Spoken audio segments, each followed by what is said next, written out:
ETF index mutual funds నేర్చుకుని stock మార్కెట్లో రాణించాలనుకుంటున్నారా? వెంటనే ఈ నెంబర్కి కాల్ చేయండి. Hi viewers, India's largest digital media network Suman టీవీకి స్వాగతం. ప్రస్తుతం మనతో ఉన్నారు మెంటర్ అర్థశాస్త్ర ఐఏఎస్ అకాడమీ సతీష్ పెండ్యాల గారు ఉన్నారు. నమస్తే అండి. నమస్కారం మేడం. నమస్కారం సతీష్ గారు, ఎలా ఉంటుందంటే first of all students mind set, వాళ్ళని మనం ఇంట్లో పేరెంట్స్ కూడా కనిపెట్టలేరు వాళ్ళ లోపల ఏముందా అనేది. మనం స్కూల్ పిల్లల నుంచి చూస్తే కాలేజ్ పిల్లల నుంచి ఇంకా మన డ్రీమ్, గత వీడియోలో మనం చెప్పుకున్నట్టు ఐఏఎస్ గురించి కానీ ఎలా టిప్స్ అనేది మీరు చాలా చక్కగా చెప్పారు. అంటే స్టూడెంట్స్ మైండ్ సెట్ అనేది టోటల్లీ డిఫరెంట్గా ఉంటుందన్నమాట. వాళ్ళని ఎవరు కన్న తల్లిదండ్రులు కూడా వాళ్ళని కనుక్కోలేరు. ఎస్పెషలీగా ఈ యూపీఎస్సికి ప్రిపేర్ అయ్యే వాళ్ళు స్టూడెంట్స్ మైండ్ సెట్ ఎలా ఉండాలి? ఎందుకంటే ఇది చాలా, అదేమో అంటారు చూడండి, కఠోరమైన దీక్ష అలాంటివి ఇవన్నీ. గ్రాడ్యుయేషన్ అయిపోయి ఐఏఎస్ కొట్టాలని అశోక్ నగర్కి వస్తాడు, క్లాసెస్ జాయిన్ అవుతాడు. రోజు 8 గంటల క్లాసెస్ ఉంటాయి. దాన్ని రివిజన్ చేయడానికి ఇంకో 4 గంటలు చదువుతాడు. అంటే రోజు 12 గంటలు ప్రిపరేషన్లో ఉంటాడు. 12 గంటలు ప్రిపరేషన్లో ఉన్న 15 సబ్జెక్ట్స్ ఉంటాయి. ఏది కంప్లీట్గా అయిపోదు, ఏది కంప్లీట్గా అవ్వలేదని ఒక ప్రెషరు, 8 గంటలు క్లాసులు వినాలని ఒక ప్రెషరు. ఈ సబ్జెక్ట్స్ గ్రాడ్యుయేషన్లో లేవు, కొత్త సబ్జెక్ట్స్, ఫ్యాకల్టీ కరెక్ట్ చెప్తున్నాడా లేదా అర్థం కాని ఒక ప్రెషరు. ఇంట్లో నుంచి ఫ్రెండ్స్ నుంచి కాల్స్ వస్తూ ఉంటాయి, ఏం చేస్తున్నారా అంటే అదొక ప్రెషరు. మీకు అర్థమవుతుందా మేడం? ఆ మెంటల్ యాగోని అసలు మీరు ఊహించుకోవడంలో మీకు ఇలా ఉంటే ఒక వ్యక్తి దాంట్లో ఉన్నవాడి పరిస్థితి ఆలోచించాలి. అంతే. నేను అందుకే చెప్తూ ఉంటాను మేడం, యూపీఎస్సి ప్రిపేర్ అవుతే నువ్వు లైఫ్ సాధించినట్టే. లైఫ్లో ఎలాంటి ప్రెషర్ అయినా ఎదుర్కొంటావు. ఒక ఇండిపెండెంట్ లోకంలో ఉంటావు. నీకు ప్రపంచంలో ఏ విషయం పైన ఒక పట్టు ఉంటుంది. నువ్వు అని ఎకానమీ అడుగు చెప్తాడు, నువ్వు అమెరికన్ ఎకానమీ గురించి అడుగు చెప్పేస్తాడు, నువ్వు ఏదో రష్యను యూరోపో జాగ్రఫీ గురించి అడుగు చెప్పేస్తాడు. అంటే అన్నిటి మీద పట్టు ఉంటుంది. ఇదే టైంలో 1600 ADలో ఏం జరిగిందంటే చెప్తాడు. మా యూపీఎస్సి స్టూడెంట్స్కి ఉన్నంత నాలెడ్జ్ ఇండియాలో ఎవ్వరికి లేదు మేడం. 10 లక్షల మంది అప్లై చేస్తారు. ఈ నాలెడ్జ్ అంతా సొంతం అవ్వాలంటే ఫస్ట్ వాళ్ళు ఏం చేయాలి? చదవాలి మేడం, వినాలి, చదవాలి. 15 సబ్జెక్ట్స్ ఉంటాయి మేడం. ఈ 15 సబ్జెక్ట్స్ కఠోరమైన దీక్ష. మీరు మెల్లిమెల్లిగా టైం తగ్గిస్తూ ఉండాలి. అంటే ఇప్పుడు 10 గంటలు చదివితే తర్వాత మెల్లిగా 8, 6 అంటే ఇయర్ మాన్న కొద్దీ అది తగ్గుతూ ఉంటుంది, మీ గ్రాస్పింగ్ పవర్ పెరుగుతూ ఉంటుంది. కానీ ఇక్కడ మెయిన్ థింగ్ ఏం తెలుసా మేడం, పాపం మీరు అన్నారు కదా మైండ్ సెట్ అని, ఇంత చేశాక కూడా ర్యాంక్ వస్తుందా అంటే అదే బాధ. 99.99% రిజెక్ట్ అవుతారు మేడం. నిజమండి, అవును. మరి చదువులో లోపం ఉందా అంటే అలా ఏం లేదు మేడం. చదువుతాడు. నిజం చెప్పాలంటే ఫస్ట్ ర్యాంకర్కి ఉన్న నాలెడ్జ్కి ర్యాంక్ రానోడికి కూడా సేమ్ నాలెడ్జ్ ఉంటుంది. కరెక్ట్. ఆ క్షణంలో నువ్వెలా ఉన్నావు, నీ యాటిట్యూడ్ ఎలా ఉంది, నీ కామ్నెస్ ఎలా ఉంది, నీ మైండ్ సెట్ ఎలా ఉంది, దాని ప్రకారంగానే నీ భవిష్యత్ డిసైడ్ అవుతుంది. అందుకే మీరు అడిగిన క్వశ్చన్ చాలా ఇంపార్టెంట్, మైండ్ సెట్ ఎలా ఉండాలి అని చెప్పేసి. ఇప్పుడు మీరు ఎంతో మంది స్టూడెంట్స్ మీరు చెప్పారు కాబట్టి, అంటే మామూలుగా అంటున్నా, ఇంట్లో పేరెంట్స్ కన్నా మీకే బాగా తెలుస్తుంది. Exactly madam. పేరెంట్స్ పెట్టే ప్రెషర్ కూడా ఉంటుంది మేడం. పాపం అమ్మాయిలకైతే పెళ్లి చేసేస్తామంటారు. వాళ్ళకి తెలియని విషయం ఏంటంటే వాళ్ళని కూడా తప్పు పట్టొద్దు మనం. ఎందుకంటే ఈ ఎగ్జామ్ అనేది 1.5 year ఉంటుంది, ప్రిపరేషన్ 1 year ఉంటుంది. అంటే సుమారుగా ఒక అటెంప్ట్ రాయాలి అంటే నువ్వు 2.5 సంవత్సరాలు ఉండాలి. నీ ఏజ్ 21, 22 అనుకోండి, 2.5 సంవత్సరాలు అంటే నువ్వు 24 వచ్చేస్తావు. చాలా మందికి ఫస్ట్ అటెంప్ట్లో రాదు, సెకండ్ అటెంప్ట్లో వచ్చింది అనుకున్నాం. సెకండ్ అటెంప్ట్ రాయాలంటే ఇంకో 1.5 year ఉండాలి. సో అప్పటికి నువ్వు 25, 26 years అయిపోతావు నీ ఏజ్.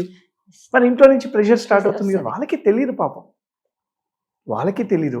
ఇక్కడ హాస్టల్లో ఉండి ఆ ఫుడ్ తింటూ, బయట ఫుడ్ తింటూ, ఫ్రెండ్స్తో డీవియేషన్స్ లేకుండా ఆ మోటివేషన్తో అక్కడ ఉండి నిజంగా ఒక యూపీఎస్సీ ఆస్పిరెంట్కి హ్యాట్స్ ఆఫ్. వాడు పడే కష్టాలు ఎవడు పడరు. మీరు అన్నారు 12 గంటలు వీళ్ళు చదువుకోనికే అన్నప్పుడు, నాకు తెలిసి అంటే వీళ్ళు హాస్టల్స్లో ఉన్న పిల్లలు మామూలుగా ఆ కోచింగ్ సెంటర్కి దగ్గరలో ఉన్న హాస్టల్స్, లేకపోతే ఆ కోచింగ్ సెంటర్ వాళ్ళే ఒక హాస్టల్ పెట్టినా బాగుంటుందేమో ఉన్నాయి మేడం, అలానే ఉన్నాయా ఉన్నాయి. కోచింగ్ సెంటర్స్ లోనే కోచింగ్ సెంటర్లోని హాస్టల్, రెసిడెన్షియల్ ఇవన్నీ ఉన్నాయి మేడం. మేడం ఈ వసతులకి లోపాలు ఏం లేవు. ఒక స్టూడెంట్ వచ్చి వాడు యూటిలైజ్ చేసే విధంగా అన్నీ ఉంటాయి సౌకర్యాలు, కానీ వాడికి ఎలా యూటిలైజ్ చేయాలో వాడికి తెలియాలి. ఒక బెస్ట్ కోచింగ్ కి వెళ్ళాలి అంటే ఎలా సెలెక్ట్ చేసుకోవాలి పిల్లలు? అంటే ఇక్కడ కోచింగ్ సెంటర్ని ఎలా సెలెక్ట్ చేసుకోవాలని డిఫరెంట్, రెండోది అసలు ప్రిపరేషన్ ఎలా చేయాలని డిఫరెంట్. రెండు వేరే వేరే. ఫస్ట్ మీరు అడిగిన దాన్ని చూద్దాం. కోచింగ్ అన్నారు కాబట్టి చెప్తున్నాను నేను. చాలా మంది కోచింగ్ సెంటర్స్లో ఒక కామన్ కంప్లైంట్ లేదా ఒక కామన్ థింగ్ ఏంటంటే ఆస్పిరెంట్స్ ఇచ్చేది సిలబస్ కంప్లీట్ అవ్వట్లేదు, సిలబస్ కంప్లీట్ చెయ్యరు, దాటేస్తారు. 15 సబ్జెక్ట్స్ ఉన్నాయనుకోండి, దానిలో 4 to 5 మెయిన్ సబ్జెక్ట్స్ ఉంటాయి, అవి చెప్పిస్తారు. మిగతావి టూ మంత్రం లాగా మమ అంటారు. సో ఫస్ట్ ఏం చేయాలంటే మీరు ప్రీవియస్ బ్యాచ్లో ఉన్న స్టూడెంట్తోని వాళ్ళ నెంబర్స్ తీసుకొని మాట్లాడాలి. ఇక్కడ మొత్తం సిలబస్ కంప్లీట్ చేస్తున్నారా లేదా అనే ఫీడ్బ్యాక్ తీసుకోవాలి. ఇది ఫస్ట్ థింగ్. తర్వాత మంచి ఇన్ఫ్రాస్ట్రక్చర్ చూడాలి. మూడోది బ్రౌచర్ మీద ఒక ఫ్యాకల్టీ ఉంటాడు, క్లాస్లో చెప్పి వచ్చి ఇంకో ఫ్యాకల్టీ ఉంటాడు. సో మీరు ముందు వచ్చినప్పుడు ఏ ఫ్యాకల్టీ అయితే చెప్తాడని ప్రామిస్ చేశారో అదే ఫ్యాకల్టీ చెప్తున్నాడా లేదా అని చెప్పి మీరు అడిగి ఎంక్వైరీ చేసుకోవాలి. ఇది మొత్తం అయితే మీరు కోచింగ్ సెంటర్లో వెళ్ళి జాయిన్ అయ్యి యూ కెన్ స్టార్ట్. కానీ ముందు చెప్పినట్టు మేడం, కోచింగ్ సెంటర్ ఒక మార్గాన్ని చూపిస్తుంది అంతే. ఆ మార్గం దిశలో చాలా అడ్డంకులు ఉంటాయి. అది నీ మైండ్ సెట్ మీద డిపెండ్ అయి ఉంటుంది. నువ్వు చాలా కరేజియస్గా ఉండాలి, నువ్వు చాలా ధైర్యంగా ఉండాలి.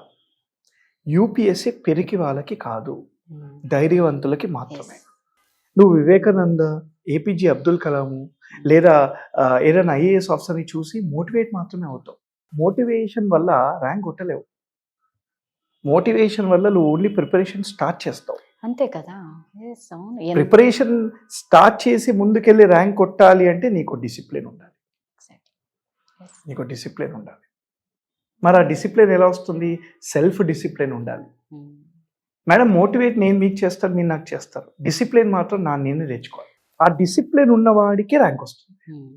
మరి డిసిప్లిన్ రావాలి అని అంటే కొన్ని యూనివర్సల్ థింగ్స్ ఉన్నాయి చేసేవి. ఒకటి ఏంటి అని అంటే స్ట్రిక్ట్గా టైం టేబుల్ పెట్టుకుని అది ఫాలో అవ్వాలి. కృష్ణ తేజ గారు అని ఐఏఎస్ ఆఫీసర్ ఉన్నారు, ఇప్పుడు పవన్ కళ్యాణ్ గారి దగ్గర ఓఎస్డి. ఆయన కేరళలో ఐఏఎస్ ఆఫీసరు, మన ఆంధ్ర అబ్బాయి, తెలుగు అబ్బాయి. అతను మొన్న స్టూడెంట్స్తో మాట్లాడుతూ ఒక మాట అన్నాడు. ఆయన ఏమన్నాడంటే, నేను మార్నింగ్ ఇవ్వగానే ఇది చెయ్యాలని రాసుకుంటాను, ఇది చేశాకనే పడుకుంటాను. అందుకే ఆ పొజిషన్లో ఉన్నాడు. ఆయన ఇంకో మాట కూడా అన్నాడు, ఆ మార్నింగ్ లేచినప్పుడు నేను ఈరోజు మూవీ చూడాలని కూడా రాసుకుంటాను, మూవీ చూసే పడుకుంటాను. సూపర్ కదా. సో నువ్వు మూవీ చూడాలనుకుంటే అది కూడా రాసుకో నీ టైం టేబుల్లో. ఆ డిసిప్లిన్ అనేది ఇంపార్టెంట్, కన్సిస్టెన్సీ అనేది ఇంపార్టెంట్. రీసెంట్గా వరంగల్ అమ్మాయికి 11th ర్యాంక్ వచ్చింది. ఒక అమ్మాయికి, ఆమె ఇంటర్వ్యూ చూస్తుంటే ఆమె ఒక మాట చెప్పింది, నేను రోజు హనుమాన్ చాలీసా వింటాను అని చెప్పింది. అంటే నువ్వు స్పిరిచువల్గా అటాచ్డ్గా ఉంటే కూడా నీకు డిసిప్లిన్ వస్తుంది లైఫ్లో. ఖచ్చితంగా వస్తుంది. అది ఏ దేవుడు, ఏ మతము, ఏ కులము, అది ఇష్టమైన దేవుని వాళ్ళు ఆరాధిస్తే డిసిప్లిన్ వస్తుంది. అవును. ఎందుకు నీకు లైవ్ ఎగ్జాంపుల్ 11th ర్యాంక్ ఆమె చెప్పింది, నేను రోజు హనుమాన్ చాలీసా వింటాను, చదువుతాను అని చెప్పింది. దానివల్లే ఆ దేవుడు ఆమెకి 11th ర్యాంక్ తెప్పించాడు, ఆ డిసిప్లిన్ వల్ల. ఉమా ఆరతి గారు అన్నారు, 3rd ర్యాంకర్ లాస్ట్ ఇయర్ అనుకుంటా. 5th అటెంప్ట్ మేడం, 5వ అటెంప్ట్. ఒక ఆడపిల్ల 8 సంవత్సరాల నుంచి ప్రిపేర్ అయ్యి 3rd ర్యాంక్ కొట్టిందంటే ఆమె స్ట్రగుల్ ఒకసారి, ఆమె మెంటల్ ఆగుని ఒకసారి ఆలోచించండి ఎలా ఉంటుందో మైండ్ సెట్. అబ్బాయిలకే 5 సంవత్సరాలు 6 సంవత్సరాలు అయిపోయాక వాళ్ళ ఇంట్లో నుంచి ఏం చేస్తున్నారా అని చెప్పి ఇంట్లో నుంచి తిడుతూ ఉంటే అమ్మాయిలకి ఎలా ఉంటుంది మేడం? ధైర్యవంతులకి మాత్రమే యూపీఎస్సీ, పిరికి వాళ్ళకి కాదు. మైండ్ సెట్ ఎప్పుడు కరేజియస్గా ఉండాలి, స్టిఫ్గా ఉండాలి, పిరిగ్గా ఉండకూడదు. నాకు రాదు అని అనుకుంటే ఇంటికి వెళ్ళిపో, వేరే పని చేసుకో. వేరే పని చేసుకోవడం మంచిది నేను అంటాను. Thank you very much madam.